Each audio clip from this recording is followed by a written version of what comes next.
All right, I'm back with the Clemson Ohio State preview. Just like the Alabama Washington one, this is not a prediction. This is just a preview and some keys for each of these two teams to win the ballgame. So let's start off with Clemson's first. Now this is a huge one. Compared to Ohio State, Clemson, they have to use the experience to their advantage. So many of their players on this year's roster were at this stage last year, led by quarterback Deshaun Watson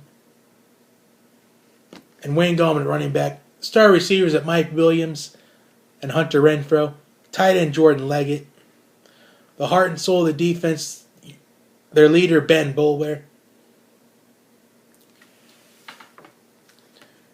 And another key for Clemson is to target the explosive receivers like Mike Williams, Hunter Renfrow, and Jordan Leggett.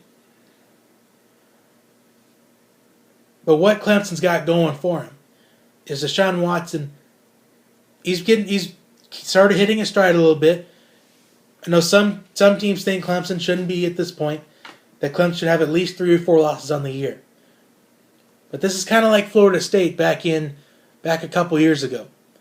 Florida State always had those close games. They know how to win. That's the advantage that Clemson has right now. They have what it takes to win the close games, come through, win the clutch moments, like we saw against North Carolina State. We saw them win in the clutch. Like Florida State this year, we saw them win in the clutch. Virginia Tech, they had a little bit of trouble just sealing the win, but they came through in the clutch.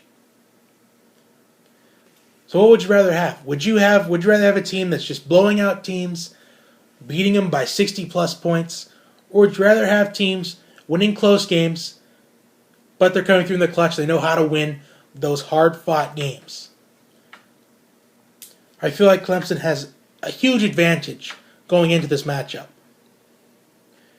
They got the experience and the knowledge on how to win these hard-fought slugfest of games.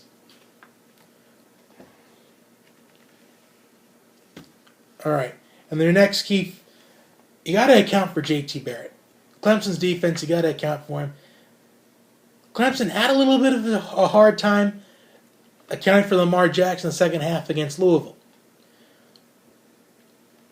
However, I think they faced the best already in Lamar Jackson, but if they can contain J.T. Barrett really well, I feel like Clemson's going to have a huge chance at winning this ballgame. Now, those are 3 big keys for Clemson. Let's get to Ohio State's, because the last 3 keys I have, they apply to both teams. Let's start off with the first key for Ohio State. Account for Deshaun Watson. I mean, sure, your defense is less experienced than Clemson's. However, Urban Meyer is one of, if not the best coach at preparing teams for major games, whether if it's a title game or a playoff game, or a conference championship game, or the Michigan game. Urban Meyer is one of the best in the business at preparing teams for the big time games. I feel like if he has a plan for this defense to follow to contain Deshaun Watson. Secondary play.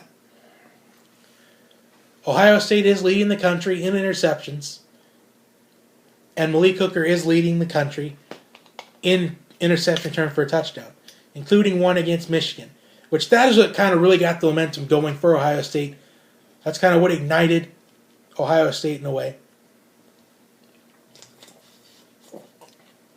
And this is kind of a big one. This is sort of similar to Clemson's, but it's not the same. Overcome the adversity that's facing them right now. Many critics are out there saying Ohio State doesn't deserve to be in the college football playoff. They didn't win their conference championship. They didn't even win their Big Ten division. But I think Ohio State deserves to be in this spot because Ohio State could be the only team that can match up to Alabama physically.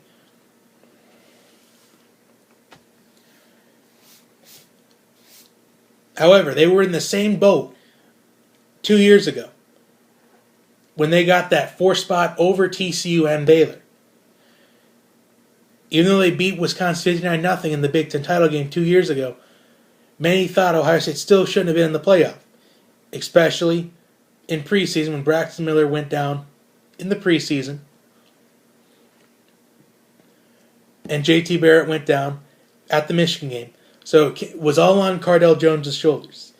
And he led them past Michigan that day. And then Wisconsin, the Big Ten title game next week. They still thought Ohio State shouldn't be there. They have a third-string quarterback. Alabama was going to just destroy them. But then when New Year's Day came, and it came down to Alabama and Ohio State just laid it on Alabama. They silenced their critics, especially that long run by Ezekiel Elliott. That's what got Ezekiel Elliott on the map.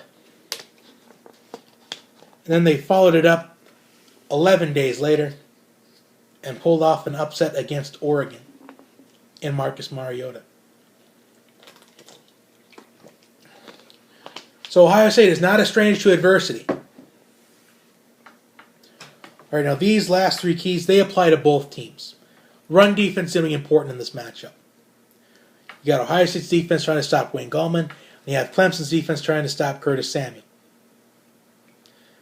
I expect both these running backs to get at least 20 touches in this game. This is a huge one. Dominate time of possession. Although I don't really see a kind of a fast-paced game based on my early look. I expect this to be a lot of no huddle. I don't expect a lot of in the huddles, or I expect them to be under center right away. I don't think time of possession is going to be one-sided. But I feel like if you want to win this game, you have to dominate the time of possession. You got to keep your offense on the field, and you got to keep the other team's offense off of it. But don't be surprised if early on in the game, one of these teams takes a long drive, a long 6-7 minute drive, to keep the defense on, to wear them out. Because by the time that fourth quarter hits, whichever defense is most energized is going to win this ball game. Now this is not necessarily a key, but it's kind of a huge question mark. Are we going to see points, or are we going to see a defensive slugfest? I say we're going to get one or the other. We're not going to get like a 24-21 game. We're not going to get like a 31-28. I think we're either going to get a 48-45, a 48-42, or a 13-10 slugfest, or a 17-14 slugfest. I don't think it's going to be in between. I don't think this game's going to be one-sided. I think it's going to be really close from start to finish. But after these keys, you would say the advantage should go to Clemson, right? But you would also say Ohio State has a major disadvantage. I'd say both these teams are equal right now. I would say this is a toss-up at this point. But I'm not going to get into the predictions now, probably within the next week or two. So that is going to do it. Go ahead and like, subscribe to the channel. Share this with your friends, family, especially your Clemson, Ohio State fans. Especially share it on social media, Facebook, Twitter, Instagram. I'll go as far as maybe Snapchat. Anyway, that will do it. Have a great day, everybody. I will see you next time.